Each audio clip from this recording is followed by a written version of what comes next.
Hello everyone, my name is Aparna. Today we are going to continue with our chapter, that is Unit 1 Unit 1A Introduction of Introduction. ठीक है, Introduction आपका chapter का नाम है यहाँ पर. We have completed half portion of 1A in the previous lessons. If you have not seen it, please go and watch it. Now we will start from here. ठीक है, फिजिक्स लास्ट क्लास में हम लोगों ने पढ़ा था कि physics के साथ में फिजिक्स में कितने ब्रांचेस होते हैं, हाइपोथेसिस क्या होता है, कितने उसके नेचर ऑफ फिजिकल लॉज क्या है. आज हम लोग पढ़ेंगे कि फिजिक्स अदर ब्रांचेस के साथ में किस तरीके से उसका रिलेशन है, फिजिक्स का क्या रिलेशन है बाकी अदर ब्रांचेस के साथ में. तो हम लोगों ने यहाँ पर 5 साइंस के अलग ब्रांचेस के साथ में उसका क्या रिलेशन है. तो यहाँ पर हम लोगों ने 5 टॉपिक्स लिए हैं. क्या क्या है वो देखिए. मैथ्स के साथ में फिजिक्स का क्या रिलेशन है, केमिस्ट्री के साथ में क्या है, बायोलॉजी के साथ में क्या रिलेशन है, एस्ट्रोनॉमी के साथ में क्या है, और सोसाइटी के साथ में फिजिक्स किस तरीके से बैलेंस कर पाता है, किस तरीके से फिजिक्स सोसाइटी के लिए भी इम्पोर्टेंट है, ये यहाँ पर आपको बताएंगे. ठीक है, मैथ्स पहला देखिए. ठीक है, फिजिक्स जो है, अगर आपके पास में फिजिक्स का न्यूमेरिकल मैथ्स का नॉलेज नहीं रहेगा, न्यूमेरिकल नॉलेज नहीं रहेगा, तो आप क्या है फिजिक्स को नहीं निकाल पाएंगे. जब आप ऑब्जर्वेशन करते हैं, जब आप एक्सपेरिमेंट करते हैं, तो आपको एक न्यूमेरिकल वैल्यू की जरूरत पड़ती है, वो आपको मैथ्स के थ्रू मिलती है. ठीक है, अगर कोई भी फर्दर डेवलपमेंट होता है तो उसमें मैथ्स का और फिजिक्स का डेवलपमेंट. ठीक है, अगर आप मैथ्स में क्या है, आपके नंबर्स है, नंबर्स का ही एग्जैक्ट वैल्यू. ठीक है, नंबर्स की जो एग्जैक्ट वैल्यू मैथ्स के थ्रू हम लोग क्या करते हैं, एग्जैक्ट नंबर निकालते हैं, जिसके थ्रू फिजिक्स के सारे एक्सपेरिमेंट्स, सारे ऑब्जर्वेशंस जो हैं वो कैलकुलेट किए जाते हैं.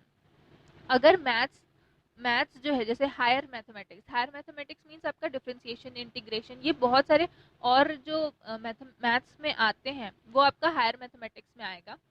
हायर मैथमेटिक्स के थ्रू ही क्वांटम फिजिक्स का डेवलपमेंट जो है वो हुआ है. क्वांटम फिजिक्स जो है वो हायर मैथमेटिक्स के उससे ही बना है. मीन्स वहाँ पर हायर मैथमेटिक्स का यूज हुआ है, जिसकी वजह से क्वांटम फिजिक्स जो है वो आगे डेवलप कर पाया है. अगर फिजिक्स नहीं होगा तो अगर मैथ्स नहीं होगा तो फिजिक्स का एक्सपांशन जो है वो पॉसिबल ही नहीं है, हो ही नहीं सकता कि अगर हम लोग बिना मैथ्स के फिजिक्स को पढ़ पाए. ठीक है, नेक्स्ट देखते हैं केमिस्ट्री. ठीक है, केमिस्ट्री के साथ में किस तरीके से फिजिक्स रिलेट करता है, किस तरीके से फिजिक्स इंपॉर्टेंट है केमिस्ट्री के लिए.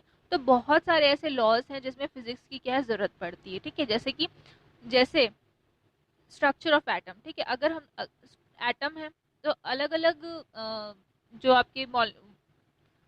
जो एलिमेंट्स होते हैं उनके बीच में जो एटम का स्ट्रक्चर है, मींस प्रोटॉन अलग होते हैं, इलेक्ट्रॉन अलग होते हैं. जब आप लोग केमिस्ट्री पढ़ते हैं तो जैसे हीलियम है, तो हीलियम में आपके 2 न्यूट्रॉन होते हैं, 2 प्रोटॉन होते हैं, इसी तरीके से होता है. मींस उसका जो एटॉमिक नंबर है वो क्या रहता है, हर एक एलिमेंट के लिए चेंज होता है. तो अगर हम स्ट्रक्चर ऑफ एटम को पढ़ते हैं तो स्ट्रक्चर ऑफ एटम आपका फिजिक्स में पढ़ा जाता है. तो ये स्ट्रक्चर ऑफ एटम आपको कहाँ से मिलेगा, वो तो आपको पीरियोडिक टेबल में से ही मिलेगा. पीरियोडिक टेबल, अगर आपके पास में पीरियोडिक टेबल मींस आपको केमिस्ट्री का नॉलेज नहीं है, तो आप स्ट्रक्चर ऑफ एटम नहीं निकाल पाएंगे. उसी तरीके से एक्सरे, न्यूट्रॉन. ठीक है, एक्सरे जो बनता है, एक्सरे न्यूट्रॉन जो है, न्यूट्रॉन डिफ्रैक्शन, ये सब कहाँ से आएगा, तो एक्सरे. ठीक है, एक्सरे मीन्स यहाँ पर क्या, यहाँ पर भी आपका फिजिक्स का टर्म जो केमिस्ट्री का जो टर्म है वो यहाँ पर यूज किया गया है, जिसके थ्रू हम लोग एक्सरे मशीन ये सारी चीजें बना पाए हैं. नेक्स्ट देखिए बायोलॉजिकल साइंस. मीन्स यहाँ पर बायोलॉजी भी आप यहाँ पर इसको बोल सकते हैं. बायोलॉजी किस तरीके से काम आता है, जो बायोलॉजी में जो इंस्ट्रूमेंट्स यूज होते हैं, जैसे कि माइक्रोस्कोप हो गए, माइक्रोस्कोप हो गया. बायोलॉजिस्ट और क्या यूज करते हैं यहाँ पर, जो मशीन्स, जो बायो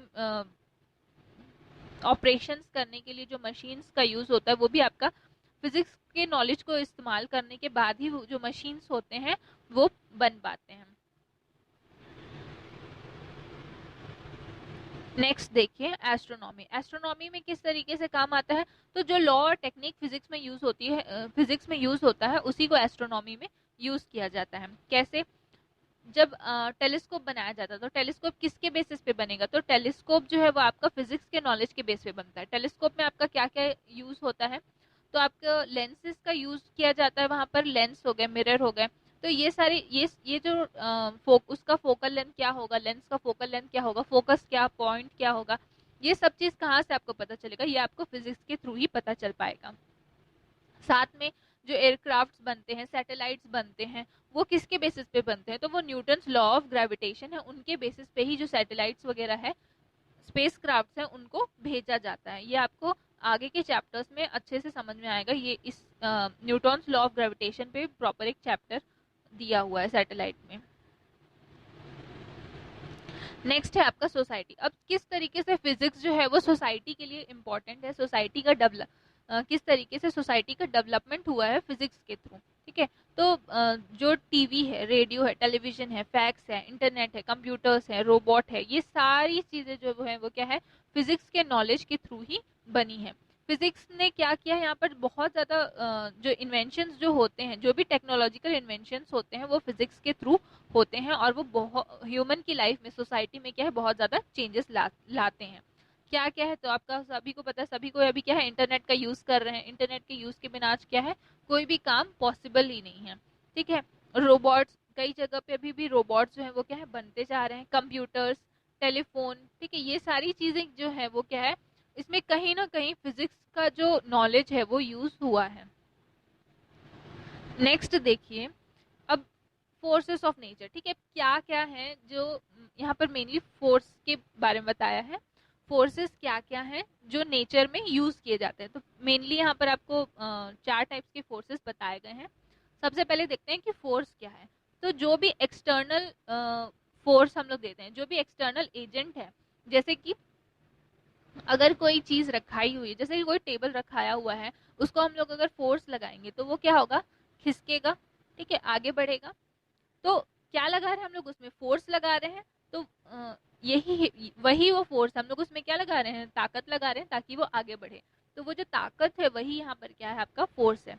फोर्स यहाँ पर क्या है, एक एक्सटर्नल एजेंट है, मींस इंटरनल। दो टाइप के आपके फोर्स भी क्या होते हैं, आपके दो टाइप के होते हैं, एक एक्सटर्नल फोर्स और एक इंटरनल फोर्स। तो यहाँ पर जो फोर्स यूज हो रहा है वो क्या है, एक एक्सटर्नल फोर्स है, इंटरनल फोर्स नहीं है। फोर्स जो है वो यहाँ क्या है, एक्सटर्नल फोर्स है। अगर हम लोग कोई भी चीज किसी भी चीज पे क्या है, जोर लगाएंगे तो वो क्या होगा, या तो आगे बढ़ेगी, या अपने जगह पर ही रहेगी, आगे मूव होगी, या तो सर्कुलर मूव हो जाएगी। मींस उसमें क्या आएंगे, कोई ना कोई चेंजेस आएंगे। अब कभी भी फोर्स किसी भी चीज पर अब लगाते हैं तो उसमें कोई ना कोई क्या आएगा, चेंज आएगा। चेंज आएगा, या तो फिर चेंज होने वाला होगा या नहीं होगा। ठीक है, नहीं होगा ऐसा नहीं बोल सकते आप लोग, क्या होता है उसमें माइनर से माइनर चेंज होता ही है, इसीलिए तब उसको क्या बोला जाता है, फोर्स बोला जाता है। ऐसा ऐसी चीजें जिसमें भी हम लोग क्या है, अगर कोई चीज अ, खड़ी है या बैठी है या अपने अपने पोजीशन पर है, तो अगर हम लोग उसमें फोर्स लगाएंगे तो उसमें क्या होगा, कोई ना कोई चेंज आएगा। ठीक है, कोई ना कोई चेंज आएगा, या तो फिर उसमें जो उसका जो पोजीशन है, स्टेट ऑफ रेस्ट पे वो अगर खड़ी है तो वो क्या होगी, मूव होगी। मींस या तो उसका जो पोजीशन है वो चेंज होगा, या तो फिर उसके जो बॉडी शेप है उसमें चेंजेस आएंगे। तो जिस वजह से जो चेंजेस आए हैं, क्यों चेंजेस आए हैं उसमें, जिसमें क्योंकि हम लोगों ने उसमें क्या लगाया, फोर्स लगाया है। तो वो उसमें हम लोगों ने अपना जोर दिया है, उसी जोर को क्या बोला गया, यहाँ पर फोर्स बोला गया। जैसे कि आप लोग रबड़ रबड़ को क्या करते हो, खींचते हो। ठीक है, तो वो खिंचा रहा है तो उसमें क्या आ रहा है, उसके बॉडी में बहुत, बॉडी क्या हो रही है, उसकी फैल रही है, चेंजेस आ रहे हैं उसके बॉडी में, वो डिफॉर्म हो रही है। ठीक है, तो यहाँ पर जो चेंजेस है वो किस वजह से आ रहा है, हम लोग क्योंकि उसको खींच रहे हैं, तो वो खींचना ही यहाँ पर क्या है, उसमें फोर्स है। फोर्स फोर्स का एसआई यूनिट क्या होता है, न्यूटन होता है। इसको हम लोग एन से रिप्रेजेंट करते हैं, कैपिटल एन से रिप्रेजेंट करते हैं। और फोर्स क्या है, एक वेक्टर क्वांटिटी है, वेक्टर क्वांटिटी और स्केलर क्वांटिटी। ठीक है, आगे के आपके चैप्टर्स में है, अभी के लिए जान लीजिए वेक्टर क्वांटिटी क्या है। तो जो मैग्नीट्यूड भी शो करता है और डायरेक्शन भी शो करता है। एग्जाम्पल के तौर पे, जैसे कि कोई गाड़ी है, ठीक है, कोई गाड़ी है, वो सपोज कर लेते हैं 20 किलोमीटर पर सेकेंड की स्पीड से जा रही है। तो ये जो 20 किलोमीटर पर सेकेंड की स्पीड है, ठीक है, कोई भी बता रहा है तो 20 किलोमीटर पर सेकेंड की स्पीड से वो गाड़ी जा रही थी। जो प्रॉपर उसका क्या बता दिए हम लोग यहाँ पर, एक मैग्नीट्यूड बता दिए। ये जो 20 किलोमीटर पर सेकेंड है वही क्या है आपका मैग्नीट्यूड है। और अगर कोई इसका डायरेक्शन बता दे कि गाड़ी जो है वो लेफ्ट डायरेक्शन पे या राइट डायरेक्शन पे या इस डायरेक्शन पे 20 किलोमीटर पर आवर की स्पीड से जा रही थी, तो उसको बोला जाता है वेक्टर क्वांटिटी। मींस ऐसी ऐसी चीज, अगर कोई भी चीज है उसकी हम लोग डायरेक्शन भी बता दें और साथ में उसका स्पीड भी बता दें, डायरेक्शन और मैग्नीट्यूड और डायरेक्शन दोनों अगर बता दें तो वो वेक्टर क्वांटिटी है। अगर सिर्फ और सिर्फ हम लोग उसका मैग्नीट्यूड बताते हैं तो वो स्केलर क्वांटिटी है। ठीक है। अब फोर्सेस, यहाँ पर मेनली 4 टाइप के फोर्सेस आपको बताए गए हैं। एक है ग्रेविटेशनल फोर्स, दूसरा इलेक्ट्रोमैग्नेटिक फोर्स, तीसरा स्ट्रॉन्ग न्यूक्लियर फोर्स, चौथा weak nuclear force. Gravitational force क्या होता है? तो जो फोर्सेस हैं जो डिफरेंट बॉडीज के ऊपर एक्ट करते हैं वो क्या है आपका ग्रेविटेशनल फोर्स। और क्या है, जैसे कि आपका सन है और अर्थ है। सन के अराउंड में ही क्या करता है, अर्थ रिवॉल्व कर रहा है, सन सेंटर पे है और अर्थ जो है वो क्या कर रहा है, मूव कर रहा है। और बाकी के सारे प्लैनेट्स भी क्या करते हैं, सन का चक्कर लगाते हैं, सन को रिवॉल्व करते हैं, उसी के अराउंड में रिवॉल्व करते हैं। तो इन जो अर्थ है और सन है उनके बीच में जो फोर्स लग रहा है वो क्या है आपका ग्रेविटेशनल फोर्स है। या बाकी सारे प्लैनेट्स और सन के बीच में जो फोर्स लग रहा है वो क्या है आपका ग्रेविटेशनल फोर्स है। अब यहाँ पर ग्रेविटेशनल फोर्स के कुछ कैरेक्टरिस्टिक्स हैं, क्या है? पहला देखें, अट्रैक्टिव है, हमेशा क्या करता है, अट्रैक्ट करता है। सन अपने जगह पर है और वो अपने बाकी सारे प्लैनेट्स को अट्रैक्ट कर रहा है, तभी तो वो क्या कर रहे हैं, एक सन को राउंड मार रहे हैं, सन के रिवॉल्यूट कर रहे हैं, उनके गोल गोल चक्कर लगा रहे हैं। इसका जो रेंज है वो क्या है, लॉन्ग रेंज है, मींस इन्फिनाइट तक भी इसका रेंज हो सकता है। कंजर्वेटिव फोर्स है, ठीक है। कंजर्वेटिव फोर्स मींस यहाँ पर आपका कंजर्वेटिव फोर्स मींस यहाँ पर आप बोला जा रहा है कि एक फॉर्म से दूसरे फॉर्म में क्या होता है, इसका एनर्जी जो है वो ट्रांसफर किया जा सकता है। एग्जाम्पल्स देखिए, प्लैनेट्स रिवॉल्व अराउंड द सन, ठीक है, यही है आपका क्या है, एग्जाम्पल है। जो सन के अराउंड में जो भी प्लैनेट्स रिवॉल्व करते हैं वो क्या है, एग्जाम्पल है आपका ग्रेविटेशनल फोर्स का। कोई स्टार का बर्थ हो रहा है या गैलेक्सीज हैं, ये सभी क्या है आपका ग्रेविटेशनल फोर्स का ही एग्जाम्पल है। नेक्स्ट देखिए, इलेक्ट्रोमैग्नेटिक फोर्स, ठीक है। अब इलेक्ट्रोमैग्नेटिक फोर्स जो है वो 2 टाइप से मिलके बना हुआ है, एक तो है आपका इलेक्ट्रोस्टैटिक फोर्स और दूसरा है मैग्नेटिक फोर्स। अब इलेक्ट्रोस्टैटिक फोर्स क्या होता है, जब कोई भी 2 बॉडीज के बीच में कोई चार्ज होता है, ठीक है, कोई चार्ज होता है और वो दोनों, उन चार्जेस के बीच में जो फोर्स है वो आपका है इलेक्ट्रोस्टैटिक फोर्स। जैसे कि आप लोग बचपन में किए होंगे, कोई भी कंघी को लेकर, कंघी को अपने बाल पे आप चलाते थे और उसके बाद में फिर छोटा सा पेपर का पीस जो है उसको अट्रैक्ट करते थे, तो वो उसमें क्या होता था, दोनों जो पेपर का पीस है उसमें नेगेटिव चार्ज है और आप क्या कर रहे हो, आप अपने बाल से उसको जब लगा रहे हो, रब कर रहे हो, तो वो क्या हो रहा है, वहां पर उस कॉम्ब में पॉजिटिव चार्ज आ जा रहा है, जिसकी वजह से वो दोनों एक दूसरे को क्या कर रहा है, अट्रैक्ट करता है। तो वहां पर जो फोर्स लग रहा है वो क्या है आपका इलेक्ट्रोस्टैटिक फोर्स है। अब साथ में मैग्नेटिक फोर्स क्या होता है, जो 2 मैग्नेट्स के बीच में जो फोर्स लग रहा है वो आपका मैग्नेटिक फोर्स है। अब ऐसा जो इंस्ट्रूमेंट होगा जिसमें मैग्नेटिक फोर्स भी होगा और इलेक्ट्रोस्टैटिक फोर्स भी होगा, तो उसको बोला जाता है इलेक्ट्रोमैग्नेटिक फोर्स। इसके कैरेक्टरिस्टिक्स देखिए, ये भी क्या है, लॉन्ग रेंज फोर्स है, सेंट्रल फोर्स है ये, ठीक है, सेंटर पे एक्ट करेगा। ये भी क्या है आपका कंजर्वेटिव फोर्स है। एग्जाम्पल, एटम, न्यूट्रॉन, एटम में, ठीक है, किसी भी एटम में क्या होता है, इलेक्ट्रॉन जो है वो अपने अपने डायरेक्शन पे ही घूमता है, मींस अपने सर्कल पे ही घूमता है, वो बाहर जो है वो नहीं जाता, प्रोटॉन्स के एरिया पे नहीं जाता या प्रोटॉन्स में नहीं जाता और न्यूक्लियस के पास में नहीं जाता, अपने ही एरिया पे वो क्या करता है, रिवॉल्व करता है। तो ये उसका एग्जाम्पल है इलेक्ट्रोमैग्नेटिक फोर्स का। अब देखो स्ट्रॉन्ग न्यूक्लियर फोर्स क्या होता है। स्ट्रॉन्ग न्यूक्लियर फोर्स क्या होता है, तो आप लोग एटम देखे हैं, एटम क्या है, एटम किससे मिलके बना होता है, इलेक्ट्रॉन, प्रोटॉन, न्यूट्रॉन। तो उन उस इलेक्ट्रॉन, उस एटम में जो फोर्स लग रहा है वो क्या है, स्ट्रॉन्ग न्यूक्लियर फोर्स है। मींस एटम सबसे स्मॉलेस्ट पार्टिकल है, उससे स्मॉलेस्ट पार्टिकल क्या है और नहीं है, उससे स्मॉलेस्ट पार्टिकल और नहीं हो सकता। उन उन और वो जो एटम के अंदर में जो फोर्स लग रहा है उसको आप क्या है और अलग नहीं कर सकते कि आप प्रोटॉन को अलग कर दो, इलेक्ट्रॉन को अलग कर दो, न्यूक्लियस को अलग कर दो, ये नहीं हो सकता। क्यों, वो किस किस किस चीज से वो बंधा हुआ है, किस चीज के वजह से वो एक जगह पर, मींस एटम जो है वो उन तीनों चीजों को बांध के रखा है, तो वो स्ट्रॉन्ग न्यूक्लियर फोर्स की वजह से ही वो एटम को पूरे पूरे एक उसमें बांध कर रखा है। क्या क्या कैरेक्टरिस्टिक्स हैं इसके, तो अट्रैक्टिव फोर्स है ये भी, नॉन कंजर्वेटिव है, इसको आप क्या नहीं कर सकते, मींस एक फॉर्म से दूसरे फॉर्म में चेंज नहीं कर सकते, ये सेंट्रल फोर्स नहीं है। देखिए एग्जाम्पल, स्ट्रॉन्ग न्यूक्लियर फोर्स के ही कारण न्यूट्रॉन जो है वो क्या है, न्यूट्रॉन न्यूट्रॉन जो है वो न्यूक्लियस में बाउंड रहता है, न्यूक्लियस के अंदर में अच्छे से उसको बांध कर रखने का काम करता है। वीक न्यूक्लियर फोर्स, ठीक है, वीक न्यूक्लियर फोर्स क्या है, अब अगर आपने रेडियो एक्टिव एलिमेंट सुना होगा, ठीक है, अगर सपोज कर लेते हैं कि कोई रेडियो एक्टिव एलिमेंट जो है वो किसी एक स्मॉल बॉल साइज का है, बॉल साइज में है, तो अगर आप उसको नॉर्मली जगह पर रख दोगे, ठीक है, नॉर्मल एक जगह पर रख दोगे, तो कुछ दिन बाद जब आके वापस देखोगे तो जो बॉल है, ठीक है, बॉल है वो क्या हो जाएगा, उसका जो साइज है वो छोटा हो जाएगा और शायद हो सके तो मार्बल के साइज का हो जाएगा। मीन्स वो क्या होता है, वहां पर जो रेडियो एक्टिव एलिमेंट्स होते हैं वो अपने आप क्या होता है, धीरे धीरे उसके जो पार्टिकल्स होते हैं वो कम होते जाते हैं, वीक होते हैं, जिसकी वजह से वो क्या होता है, रेडियो एक्टिव डीके हो जाता है, वो हट जाते हैं, उसके जो एलिमेंट्स रहते हैं वो खत्म होने लगते हैं। तो यहाँ पर ये बोला जा रहा है कि वो जिस फोर्स से बंधा हुआ है, ठीक है, वो यहाँ पर वीक न्यूक्लियर फोर्स है, मीन्स उसको तोड़ा जा सकता है। जैसे एटम है, ठीक है, एटम को आप क्या नहीं कर सकते, फिर से दोबारा फर्दर और पार्ट्स में डिवाइड नहीं कर सकते, लेकिन वीक न्यूक्लियर फोर्स, अगर वीक न्यूक्लियर फोर्स है तो आप उसको क्या कर सकते हो, अलग अलग पार्ट्स में डिवाइड कर सकते हो।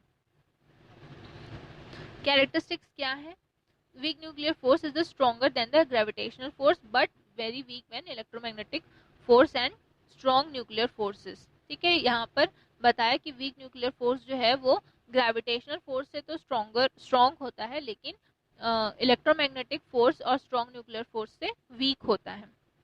शॉर्ट रेंज है, बहुत ज्यादा दूर तक नहीं रहता। एग्जाम्पल, इलेक्ट्रॉन और न्यूट्रॉन जो है वो जब बीटा डीके होता है तो वो एमिट हो जाते हैं, मींस बाहर निकल जाते हैं।